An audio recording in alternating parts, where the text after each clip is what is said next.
আমার নাম সাকিব। আমার জীবনের সবচেয়ে বড় ভুল ছিল আমার মামাতো বোন রিমার প্রেমে পড়া। আমাদের পরিবারে এমন সম্পর্ক কেউ মেনে নেবে না জেনেও আমি রিমার প্রতি আকৃষ্ট হয়েছিলাম। ছোটবেলা থেকেই রিমা আর আমি একসাথেই বড় হয়েছি। আমাদের বাড়ি পাশাপাশি, তাই খেলাধুলা থেকে শুরু করে পড়াশোনা সব কিছুতেই আমরা ছিলাম একে অপরের সঙ্গী। কখন যে এই বন্ধুত্ব ভালোবাসায় রূপান্তরিত হয়েছে তা আমরা কেউই টের পাইনি। কলেজে ওঠার পর আমাদের সম্পর্কটা আরও গভীর হয়। আমরা লুকিয়ে দেখা করতাম, ঘন্টার পর ঘন্টা কথা বলতাম। প্রথম ব্যাপারটা খুব উত্তেজনাপূর্ণ ছিল, কিন্তু ধীরে ধীরে ভয় আর অনিশ্চয়তা আমাদের গ্রাস করতে শুরু করে। আমরা জানতাম আমাদের এই সম্পর্কের কোনো ভবিষ্যৎ নেই। পরিবার জানলে কি হবে, সমাজের মানুষ কি বলবে, এসব ভেবে ভয়ে কুঁকড়ে যেতাম। একদিন রিমার বিয়ে ঠিক হয়ে যায়।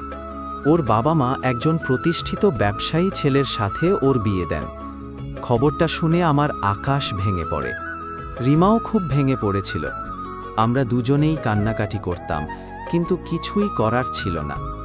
রিমার বিয়ে হয়ে যাওয়ার পর আমি একটা ঘোরের মধ্যে চলে যাই। নাওয়া খাওয়া ছেড়ে দিয়েছিলাম, বন্ধু বান্ধবদের এড়িয়ে চলতাম। আমার এই অবস্থা দেখে পরিবারের সবাই চিন্তিত হয়ে পড়েছিল।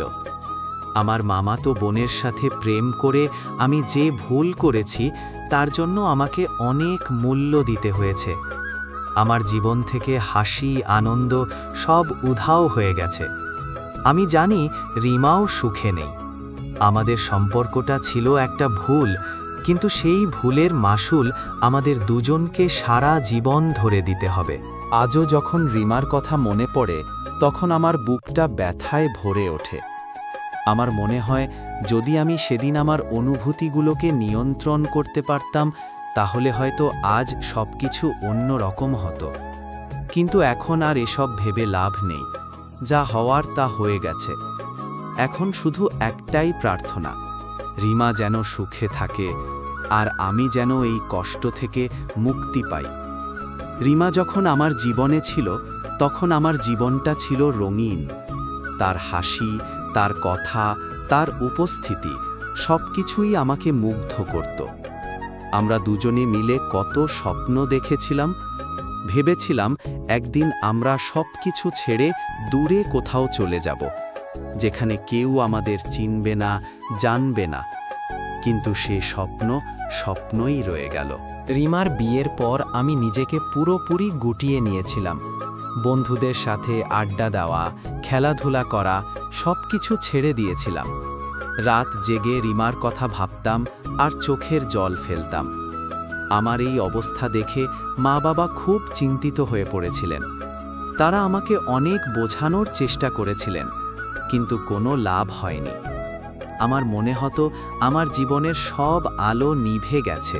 একদিন আমার এক বন্ধু রাতুল আমার কাছে এসে বলল, সাকিব, তুই এভাবে নিজেকে শেষ করে দিচ্ছিস কেন? যা হওয়ার তা হয়ে গেছে, এখন তোকে সামনে তাকাতে হবে। রাতুলের কথাগুলো আমার মনে একটা ধাক্কা দেয়। আমি বুঝতে পারছিলাম রাতুল ঠিকই বলছে, কিন্তু রিমার স্মৃতি আমাকে কিছুতেই ভুলতে দিচ্ছিল না। ধীরে ধীরে আমি স্বাভাবিক হওয়ার চেষ্টা করতে শুরু করি। আবার পড়াশোনায় মনোযোগ দিই, বন্ধুদের সাথে মিশতে শুরু করি। কিন্তু রিমার শূন্যতা আমার মনে সবসময়ই রয়ে গেছে। আজও যখন কোনো প্রেমিক যুগলকে হাত ধরে হাঁটতে দেখি তখন রিমার কথা মনে পড়ে আমাদের ফেলে আসা দিনগুলোর কথা। আমার জীবনের এই ঘটনা আমাকে অনেক কিছু শিখিয়েছে। আমি বুঝেছি ভালোবাসার ক্ষেত্রে আবেগের পাশাপাশি বাস্তবতার দিকটাও দেখতে হয়। সমাজের নিয়ম কানুন, পরিবারের সম্মান এসবও ভালোবাসার ক্ষেত্রে গুরুত্বপূর্ণ ভূমিকা পালন করে। আমি রিমার ভালোবাসায় অন্ধ হয়ে গিয়েছিলাম, তাই এসবের কিছুই দেখতে পাইনি। আজ আমি জানি রিমাকে ভালোবাসাটা আমার জীবনের সবচেয়ে বড় ভুল ছিল, কিন্তু এই ভুল আমাকে অনেক কিছু শিখিয়েছে। আমি এখন আগের চেয়ে অনেক বেশি পরিণত।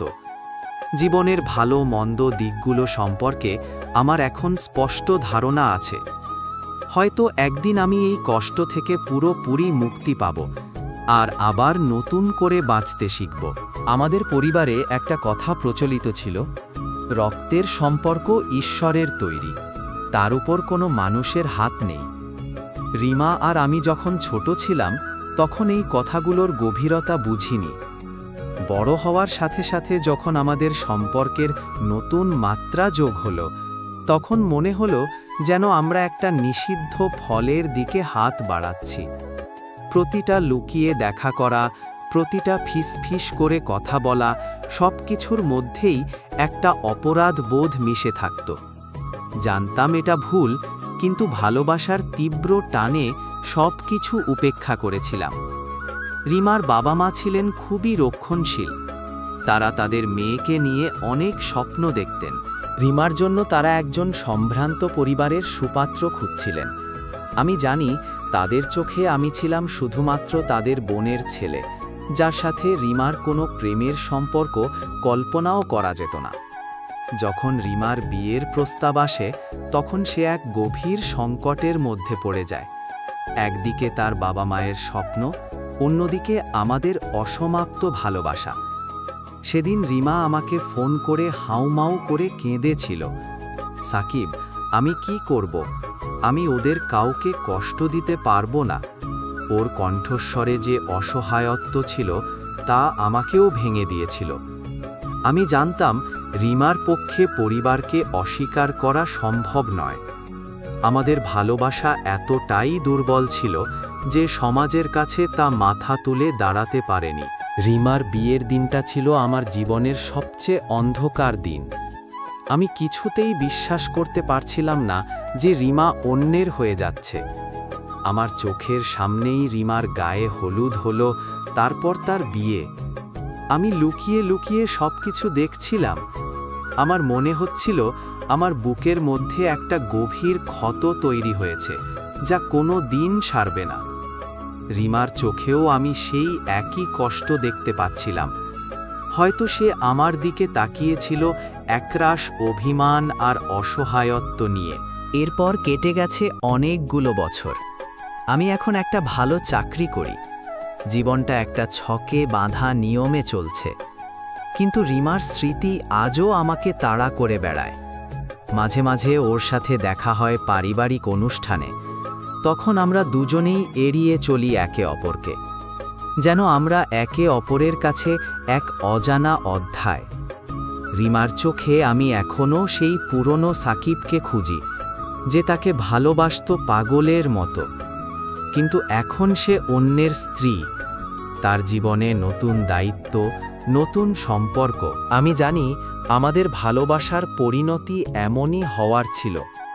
সামাজিক আর পারিবারিক বাধ্যবাধকতা সব ভালোবাসাকেই অতিক্রম করতে পারে না। কিন্তু এই একতরফা ভালোবাসার কষ্ট আমাকে সারা জীবন বয়ে বেড়াতে হবে। আমি হয়তো নতুন করে কাউকে ভালোবাসতে পারবো না।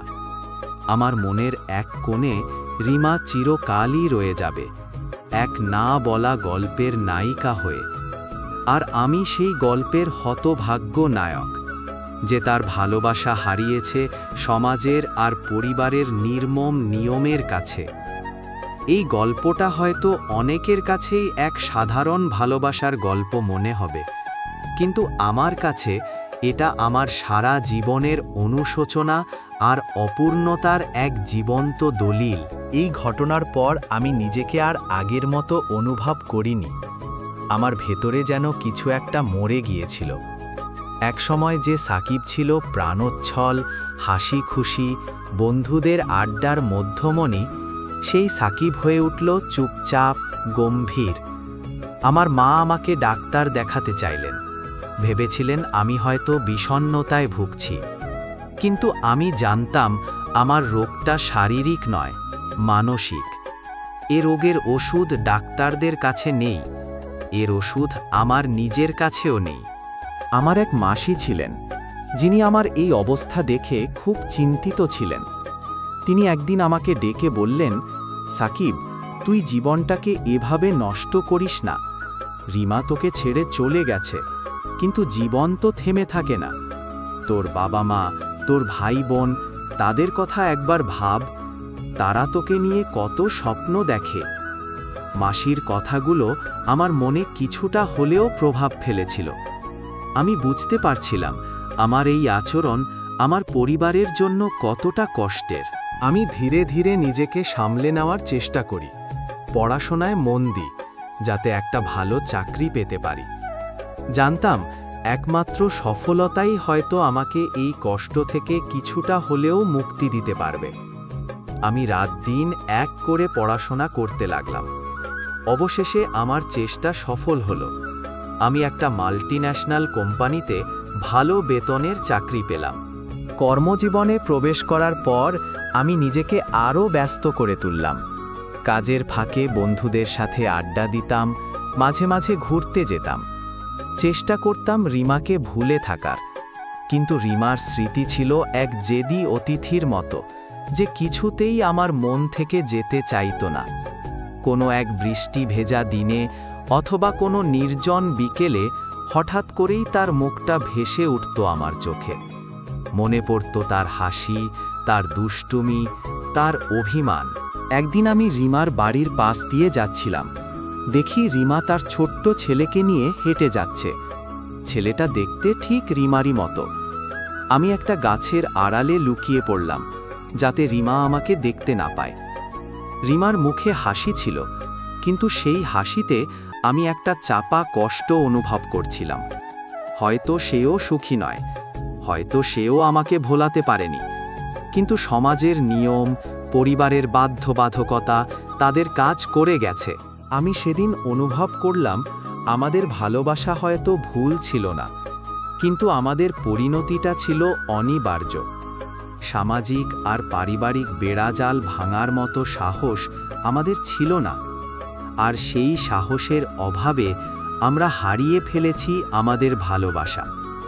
এই ঘটনা আমাকে শিখিয়েছে যে সব ভালোবাসা পূর্ণতা পায় না।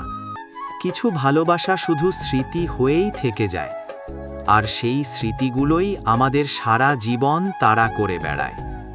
আমি হয়তো কোনো দিন রিমাকে পুরোপুরি ভুলতে পারবো না, কিন্তু আমি এখন জানি জীবনকে নতুন করে বাঁচতে হবে।